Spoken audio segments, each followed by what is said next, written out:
I left California to try to get away from gangs.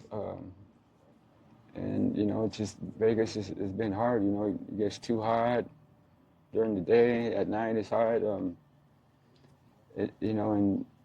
people, I don't know, you try to ask people for help, and they just, a lot of people act like you're going to rob them or whatever. So, it's been a long time. I don't really like asking people for help no more. Hey guys, thank you for watching. Please subscribe to the channel. The goal of our channel is to start really hooking these people up, taking them shopping for clothes, makeovers, helping them get a job, helping them get off the street. Please subscribe to the channel. Thank you for watching. Enjoy the rest of it. All right, Andres, tell us, how old are you, where you're from, and how long you've been in Vegas? My name's Andres Lopez. I'm from San Diego, California. I'm 52. I've been homeless for about 5 years. And, it's been hard.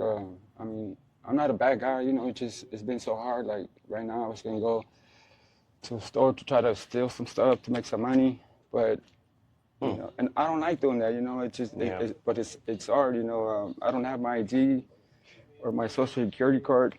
I got pulled over by the police like 5 months ago, and I don't know why they kept my ID, my social security card. Maybe it was expired. No, I had just gotten it, as a matter of fact, No way. Yeah, because I was trying to get a job. I went to Help with Southern Nevada, and they were able to get my social security card. I was at that program, Vegas Stronger. Oh yeah, you know Robert?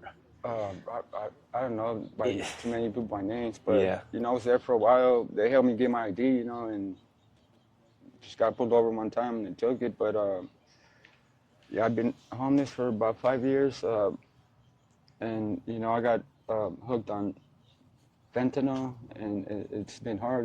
Just my whole day is just trying to get money for the next high. I don't want to do it, I wish if I could just get help to get my ID and my social security card, I'd be able to get a job, I've always been a hard worker. I'm the only one here in Vegas. All my family, they live in California. So it's, hard for them to help me because they're over there and I'm over here. But, I left California to try to get away from gangs. And, it's just, Vegas has been hard, it gets too hot during the day. At night it's hot. And people, I don't know, you try to ask people for help, and they just, a lot of people act like you're going to rob them or whatever. So, it's been a long time. I don't really like asking people for help no more. Yeah. But if I can have someone just help me get my ID, my social security, I'll be able to work. I grew up with 7 brothers and 3 sisters in a 1-bedroom house.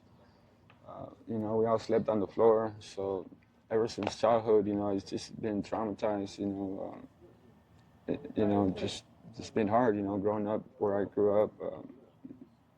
I had, pretty much joined a gang, and once I got into the system, it's like instead of helping you, it made it worse, because you meet people in there that, are real bad people, and you learn a lot of stuff, that you wish you would never learned, and just one thing leads to another, and next thing you know, you're just caught up in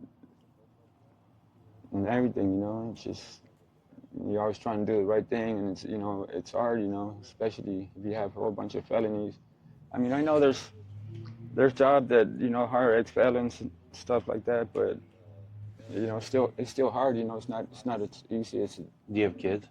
Yeah, I have 3 kids. One's in, my daughter lives in South Carolina, and my sons, both of my sons live in California.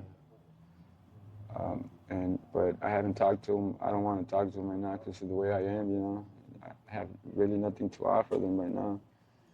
Yeah, but you have a reason, you have a purpose, you have hope. Yeah. That's your hope. And yeah, last time I was in California, I got shot with a shotgun, and they tried to stab me.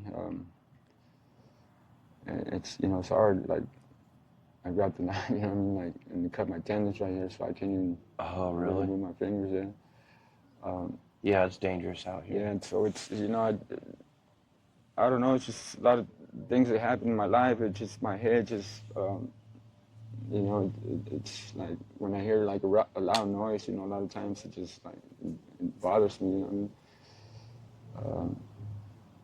And right now I'm in a kind of abusive relationship because the girl I'm with, she's, you know, she's always, you know, trying to, I know it don't seem like it because she's a little girl, but she's always, you know, trying to beat me up. And, you know, I just want to get away from all this, you know.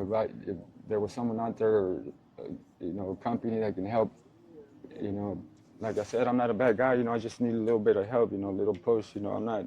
I don't want, you know, for people to like do everything for me. I just need a little bit of help, you know what I mean? And I know I'll be able to get back on track, you know, start doing the right thing, you know. So you got family out here in Vegas? You got people out Here in Vegas, I don't. here? Oh, Like I said, all my family, they're in San Diego, LA, Orange County. I mean, when I call them and, you know, I need $10 here and there, they'll, you know, send me through Cash App. They'll help me a little bit, you know, but like I said, you know, it's hard for me to ask for help. All I just want, you know, just a little bit of help, you know, to be able to, like I said, get back on track, and, you know, I'll start doing the right thing. I don't like stealing. You know, I steal from stores, you know, I don't like doing that. But sometimes I got to do what I got to do to survive, especially here in Vegas with the heat, you know, I got to have water, food, and it's hard to sleep, you know, on the streets. yeah, especially with it being hot. I was going to say, what's your day-to-day like when you wake up? And I mean, if you're lucky enough by 11 o'clock or so to find a place that's peaceful enough, out of the way where you know you're not going to be bothered or bugged. Yeah, well, like I said, it's hard because, you know, I do venting on from the minute I wake up till the time if I get a chance to sleep, you know, it's just like looking, you know, for the next eye, or, you know, getting enough money for the next eye. And I joined this program, and they were helping me out, but they sent me to a rehab, like a home, one of those rehab homes. But it was hard because, you know, they're charging you $800 a month, and there's like 4 people in a small room, you know what I mean? So by the time you get your ID and your social, Yeah. you're already in debt, you know what I mean? Like, and and they're always, you know, asking you for the money, and when you just got a job, you know, making $10 an hour, you know, and it's hard, you know. It's not easy to be out here on the streets. Where do you see, I mean, aside from the addiction and aside from the situation, it's almost impossible to get out of. Even if you weren't dealing with addiction and everything else, I mean, where do you see the future in the next 3 months, brother? Because it's going to cool down. The jobs will come around. Yeah. You get some day labor, find a temporary place, get your ID back. Yeah. Well, yeah. I mean, next week. I've been trying. Honestly, I've been trying real hard to get my ID and my social security card. But I don't even have my birth certificate. I mean, I don't have no paperwork at all. You know what I mean? So It's all in California. it's all in California. Call Yeah. California, get online and order one. Yeah. So you know, I don't even have a phone right now. Or an address to be able to send Address, it to. nothing, Even if you know? they got to send it to you Yeah. somehow. We found that that's been a huge thing. It's been a huge issue too for just about everybody I've talked to in almost a year. It's the same thing. Is that even if I could get that $45 to order my birth certificate, where would I send it to trust somebody to give it to me? Yeah, and see, you know, it's hard, but I mean, I'm hoping, you know, I can get a job and, you know, just get a place and keep your nose clean long keep enough my to be nose able clean, to yeah. sustain it. Yeah. You know, don't get comfortable. No, I mean, luckily, you know, I've been staying out of trouble, you know, with the law. You know, I've been trying to stay clean. But you know, it's not, like I said, it's not easy.